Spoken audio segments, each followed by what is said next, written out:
Kratos from God of War. Now, I know this isn't a movie character, he's a computer game character, but this character is, some characters just transcend pop culture, and I thought this figure is just so well done by Neca. So much detail in this character. Again, he is a warrior, and the game is so cinematic that he might as well be a movie warrior. And one day they are going to make a movie of this game. This is an official PlayStation licensed figure from Neca, who makes some really good figures, as you can see. Box is very well designed. You've got the figure of Kratos here.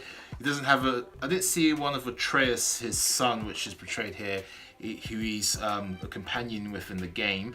But we're going to look at Kratos, we're going to look at the articulation on this figure, we're going to look at the design of the axe, the Leviathan Axe, which is a new weapon for him, because if you played the game before, you know he's got the Blades of Chaos, but now he's moved from Greek mythology to Norse mythology in the story of the game. So that's going to be interesting, seeing the likes of characters like Thor and Loki and Odin, and dealing with those Norse gods as opposed to the Greek gods in Zeus and Ares, obviously, who he took down to become the god of war in the games, the previous games, which I played the previous games. I haven't played this one yet because I don't own a PlayStation 4, but I've seen all the cutscenes, absolutely love it. And I've got this figure here. So we're going to take a look at this character design and see how he resembles this warrior character. You see he's got, like I said, he's got the Leviathan Axe, which is a new weapon. He's got a little dagger as well. And we're going to just see how he fits in terms of his articulation.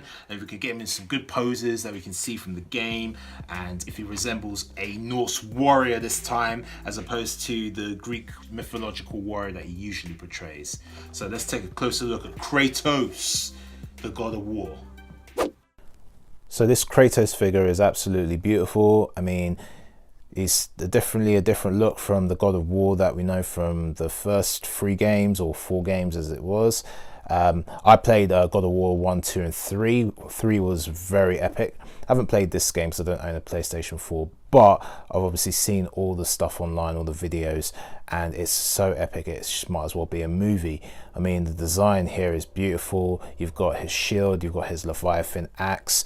The details are just beautiful here. Obviously, you've even got the dagger here, which comes out. I mean, the level of detail is phenomenal. I mean, here it is, but I'll leave it in for now.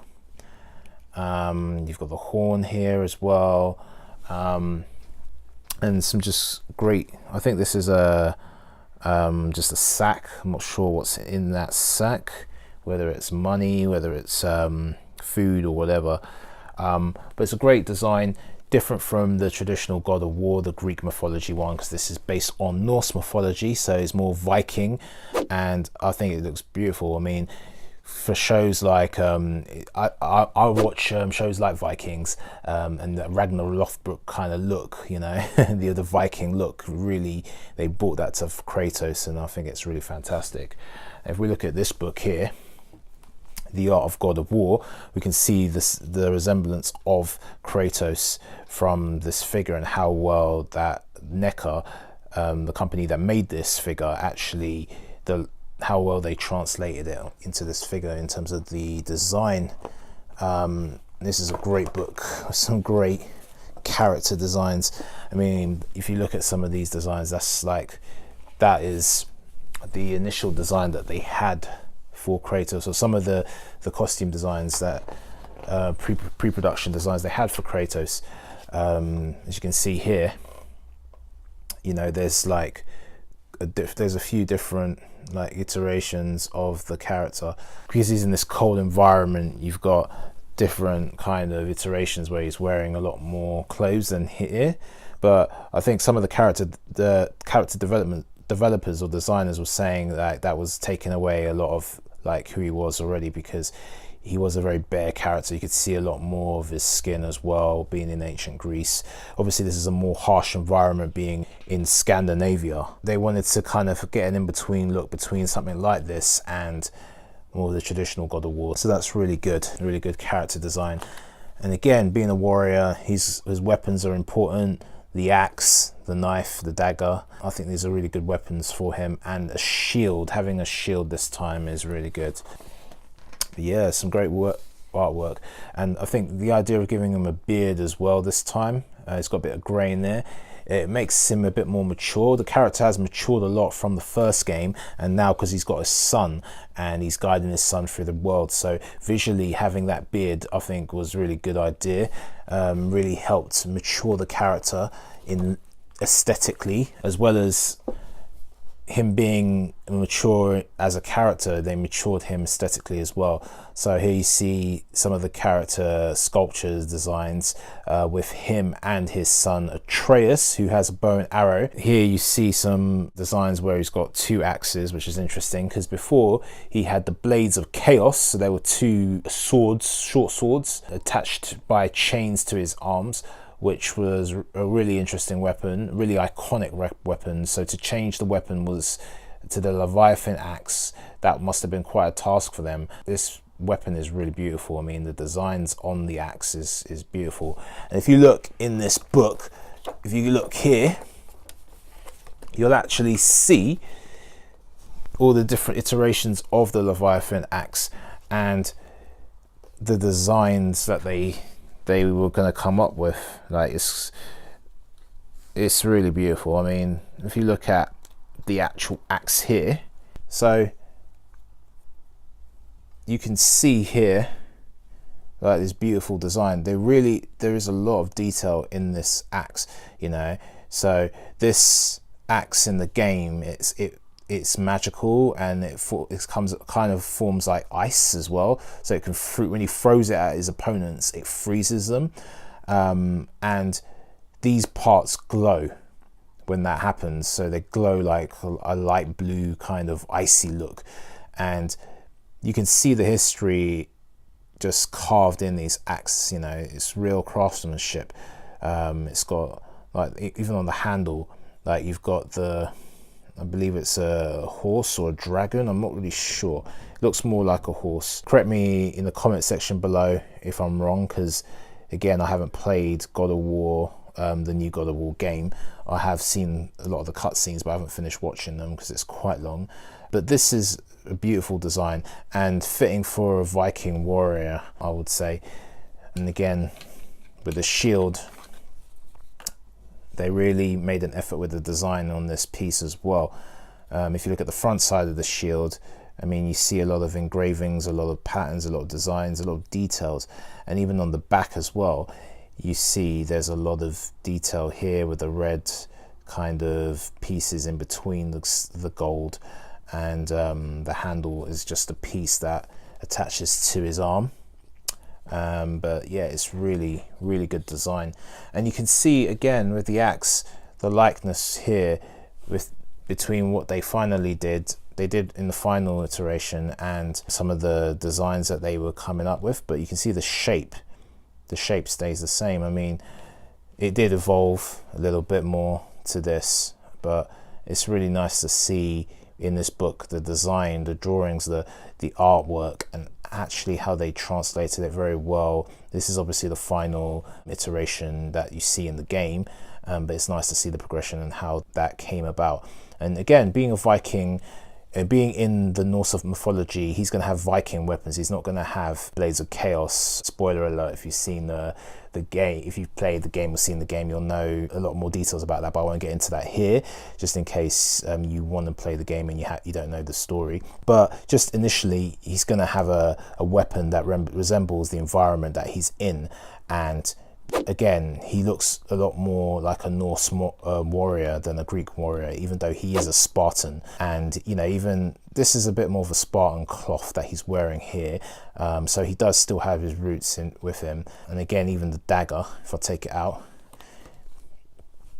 it feels very Norse. Again, not so much a Greek kind of bladed weapon. You know, they've got really nice details here, you know, similar to the axe, and on the handle, and the blade's pretty simple, but it does the job, you know. Even like the blade, it's not fully a clean blade, but you can see the details on there. The edge is obviously a lot lighter than the flat side. I'm pretty sure this is a flat side. It might be a double-edged blade, but it looks more like a single-edged blade here. So, I mean, the details in this figure are fantastic. The design was really good. Really represents the character of Kratos very well. This is definitely worth checking out. Oh, I've got to order some great art pieces in here, but it's a great reflection of this piece that Neca designed for Kratos. So now let's take a closer look at the articulation, see if we can get this character in some great poses that resemble his character and his fighting style. Let's take a look at the articulation of this piece. I mean, it's pretty good. His head moves up, down, side to side, can tilt as well. So it's got so I think it's on a double ball peg.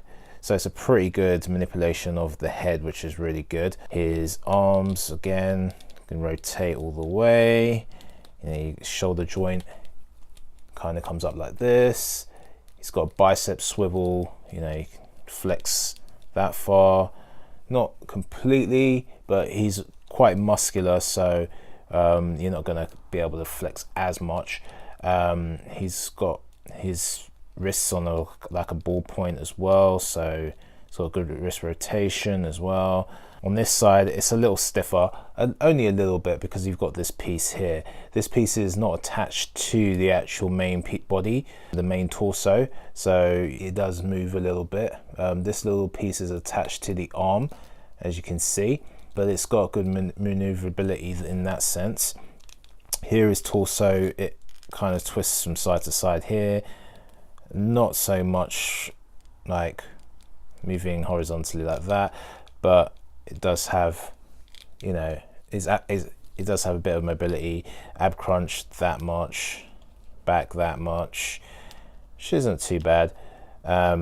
He can do the splits about that far and kick out, not too much, but he's not doing many high kicks or anything like that. His style is a bit more like a berserker kind of Viking style, so he's not going to be doing like high wushu kicks or anything like that. So the poses are going to be more strong stanced, I think, in terms of where you pose this character. Again, he moves back that much, it's not as much, but again, not too much of an issue there. Knee joint, it's a little stiff, but still moves really nicely here. And then he's kind of got a slight ankle pivot, but he's got a toe hinge as well, so that allows for more dynamic poses, as you can see. So that's pretty good. It's a little stiffer than some of the other pieces that you might want, but again, his character and the way that he fights is not going to be. He's not going to be a he is quite acrobatic, but he's not like a wushu fighter, like I said. Like, he's not doing kung fu or anything like that. His style is a bit more rough, raw, and he's fighting in the more Viking kind of style. And he's quite a muscular figure, quite a big guy, so he ain't going to move as in the same kind of manner, you know, even though he is quite agile as well. He's fighting a lot of big monsters in the game and stuff like that. Okay, so with his accessories, the Leviathan Axe, well, it actually has a little point here where you can put it on, because in the game when he's walking around, he places his axe in this little holder at the back here, so it fits in quite snug here. So you're walking around without the axe, that's fine, looks really nice. Now, in terms of this weapon, this knife, it has a little holder which you can place right here. So if I put that in there, and he's not using it, it's got a little holder there, which is really nice again. Now the shield, with the shield, it doesn't have a handle, it has a piece that actually fits into this gauntlet piece. So you got to take out this little silver kind of pattern here. So a little stiff at first, but it is a small piece, so you got to be careful that you don't lose that.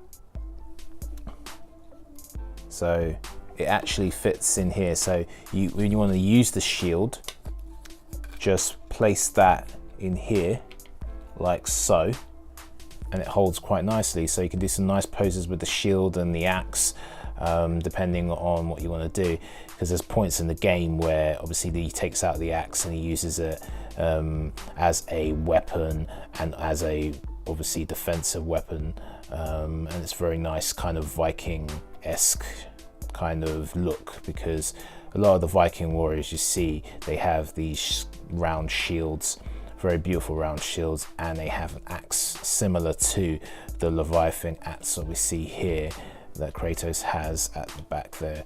So it's a really good look in terms of Norse mythology and Norse mythology warrior character, and his accessories are very cool. So that's how it fits in nicely with Kratos for the new God of War, based on Greek mythology, or should I say Norse mythology.